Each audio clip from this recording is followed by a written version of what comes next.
Hi guys, good morning. Assalamualaikum, tawi-tawi.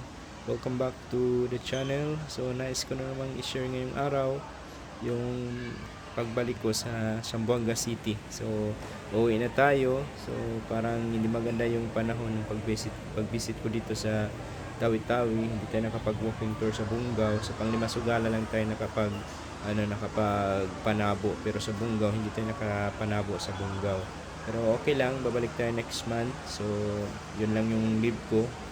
5 days lang yung leave ko. Parang nakaka-miss talaga dito guys.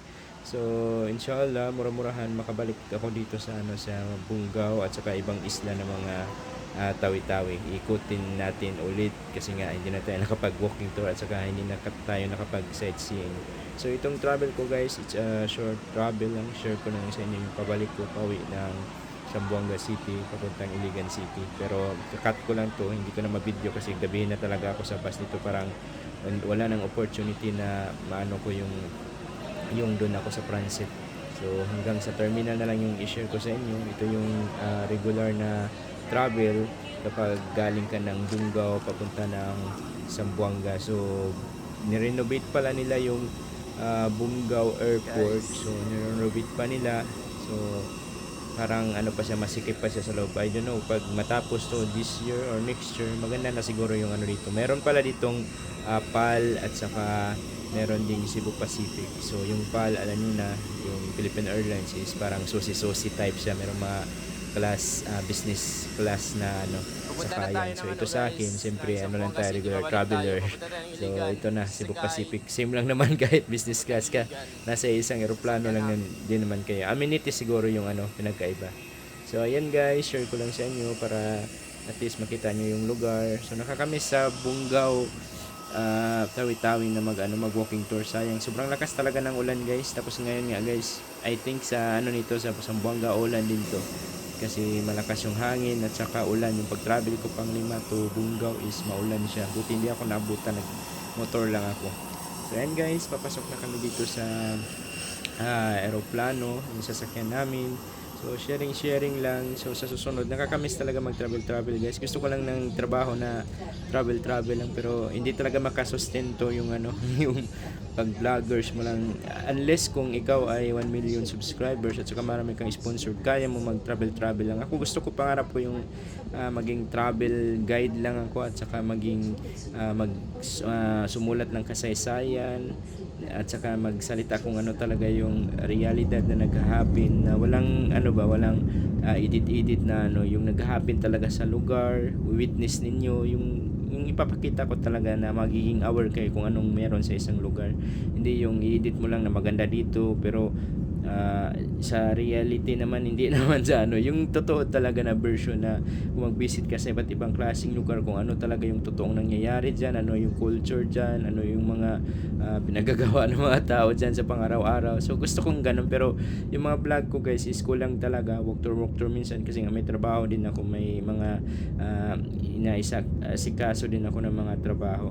So yan guys, yung ano, isla ng ano, Bungaw ng Tawi-Tawi. So magkadikit lang to sila, Tawi-Tawi at saka Sulu. So siguro pag merong plane sa Sulu hanggang Tawi-Tawi, sobrang lapit lang. At saka ipa-scrap mo mabilis lang, 4 hours. Meron yung Wita Sophia pero wala na ngayon siya. So ayan guys, umulan na. Maulan-ulan talaga dito sa Zamboanga. Ito lang naman yung may bahagi ko sa inyo. Sana nga sa next future sa Zamboanga City mag-improve na siya, kasi nga ilang taon na to dito na ano, wala talagang improve yung Zamboanga. Hanggang mapag-iwanan na to na syudad. Malaki naman talaga siyang syudad. At saka maraming income, maraming factory. Dito nagdadagsaan yung sa lahat ng mga sakop ng Zamboanga Peninsula Region 9. Dito nagdadagsaan, kaso problema is ano, yung panggobyerno, yung mga leader lang, yung mayaman. Dapat maisip ng mga tao din na ano, yung nakaka-benefits ka sa ano, sa mga pera, siyempre lalabanan mo yung corruption kasi nga nakaka-benefits ka. Paglaban mo yung boss mo, yung mayor, yung ano, ganito, mabait yan sila, okay yan. Pero yung sa reality, yung sa pangkalahatan, maraming kulang talaga, kaya hindi nag-improve yung isang lugar hanggang sa mahabol na to siya ng ibang city. Sayang yung Zamboanga City, ito yung pinaka-diverse na sa Mindanao, kasi dito lahat ng mga tribo. Kung tutuusin, mas okay pa to, yung sobrang laki ng income dito ng Zamboanga City, kasi nga nandyan yung tatlong isla, yung Basilan, yung Tawi-Tawi, yung Sulu. Tapos yung sa Zamboanga Peninsula, yung mga Ipil, Dipolog, dito nagdadagsaan sa Zamboanga City. I don't know, di ko mapaisip kung bakit mahina yung progress dito, or ba. Kasi nga dito lahat yung income na titibuok yung income dito lahat sa sa Zamboanga City. So sana hopefully sa mga susunod na mga taon merong improvement na nakikita, kasi bago na nga yung mayor.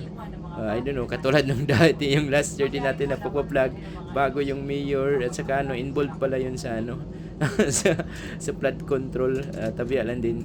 So I don't know kung ano yung mangyayari. Makikita naman talaga natin sa isang lugar dahil sa vlog, kasi pagbabalikan natin yung mga previous na mga taon, kasi 4 years na ako dito plus. So kung babalikan mo yung mga previous na taon, same pa rin yung Zamboanga, walang pinag-improve, yung mga daan same pa rin, hindi naayos, walang changes. At saka dito sa Zamboanga, isa din mapukusan dito is yung hindi lang corruption sa panggobyerno, pati dito sa mga yung tamang pagpamasahe, tamang presyuhan, kasi nga yung iba nag-overprice, at saka masama yan sa community, yung may mga nangyayari na ganyan na dayaan. So ayan guys, ulan talaga yung so sa akin lang naman, thought ko lang naman, wala naman akong binabash dito or dinadown. Same lang naman. So siguro kung may mga kamalian man sila, siguro may chance pa na magbago habang buhay pa. So yan, Zamboanga City, medyo maulan-ulan guys. So wala namang problema dito sa aeroplano, kasi may libre silang paggamitin ka ng ng payong. So ayan guys, ito na siguro yung may share ko. Wala pa akong target na next destination. Siguro Marawi siguro tayo kasi nga malapit lang sa Iligan. So Marawi yung next natin siguro, and then sa mga susunod siguro kung makaya natin yung Cotabato. I think malayo yung Cotabato guys, kailangan mag-live yan. Siguro pwede Hingoog City malapit, at saka Butuan City, at saka Marawi. Yan yung next target natin. Abangan nyo na lang, or Camiguin, pwede din tayo mag side trip tayo. Mga city yung pinapuntahan natin, pero puntahan din natin kahit municipalities, kasi nga parang lugi ako sa pag hindi masyado akong nagpo-post sa YouTube, is yung yung income natin hindi makaabot ng $100. At least man lang meron tayong mga panggas dyan, at saka pagkain. So ngayon parang mahirapan, wala siguro akong sahod ngayong month, tapos next month November, birthday ko, siguro walang sahod sa YouTube, wala tayong handaan, at saka walang travel. Di katulad dati, mataas yung ko ng earning ko, mataas na yun sa akin, $100+, okay na yun, mga 5,000, at least man lang merong magamit-gamit. So ayan guys, salamat pala sa mga always nanonood, sa always na nagsusupport sa vlog ko. Kahit ganito lang yung vlog ko, hindi talaga masyadong focus, at saka minsan short lang, at saka hindi detailed, kasi nga yun na nga, intindihin nyo naman, marami din akong trabaho, hindi lang yung pag-edit lang yung ko dito. Yung pag-edit ko is madali lang, it takes mga 30 minutes, tapos ko na, kasi nga i-voice over ko lang, at saka ito pakita ko lang yung mga videos, kasi nga wala akong time talaga, hindi talaga ako regular na vlogger. Pero kahit ganun pa man din, maraming salamat sa inyong lahat, sa mga always nagsusupport, nagbibilieve sa akin, yung mga na-appreciate yung mga ginagawa ko na mga walking tour. At least napakita ko sa inyo yung realistic na nag-happen sa isang lugar. So ayan na guys, papunta na ako ng terminal, hindi na ako makaka-vlog kasi nga gabi na doon sa bus, parang ang hirap niyan mag-vlog, at saka of course expected na hindi talaga ako yung sa unahan, kasi nga gabi na, diretso na ako sakay. So mahirap mag-vlog, at saka madilim din. So yan guys, maraming salamat, thanks for watching.